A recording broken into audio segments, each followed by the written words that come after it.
இன்றைக்கி நல்ல காரசாரமான செட்டிநாடு கார சட்னி வெறும் 5 நிமிஷத்தில் சட்டு சட்டுன்னு பண்ணிடலாம். அதுக்கு முதல்ல ஒரு மிக்ஸி ஜாரில் ஒரு 10லேருந்து 15 சின்ன வெங்காயம் சேர்த்துருக்கேன், ஒரு 5 பல் பூண்டும் சேர்த்துருக்கேன், ஒரு மீடியம் சைஸ் தக்காளி பொடியை நறுக்கிருக்கு, அதையும் சேர்த்துக்கிறேன். சேர்த்துட்டு கொஞ்சமாக புளி சேர்த்துக்கலாம். புளி கொஞ்சம் அதிகமாகவே இருக்கணும். அதுக்கப்புறமா உங்கள் காரத்துக்கு ஏற்ப காஞ்ச மிளகா சேர்த்துக்கலாம். நான் ஒரு 5-6 காஞ்ச மிளகா சேர்த்துருக்கேன். அதுக்கப்புறம் இந்த சட்னிக்கு தேவையான அளவுக்கு உப்பு சேர்த்துட்டு நம்மளால் எவ்வளோ நைஸாக அரைக்க முடியும் அந்தளவுக்கு நைஸாக அரைச்சி எடுத்துகிட்டு வந்தாச்சு. இப்போ ஒரு கடாயில் ஒரு 3 டேபிள் ஸ்பூன் அளவுக்கு எண்ணெய் சேர்த்துருக்கேன். எண்ணெய் காஞ்சதுக்கப்புறமா ஒரு டீஸ்பூன் அளவுக்கு கடுகு நல்லா பொரியட்டும்.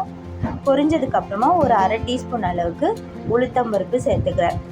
சேர்த்துட்டு கூடவே கொஞ்சமாக ஒரு கொத்து கருவேப்பிலையும் சேர்த்துக்கிறேன்.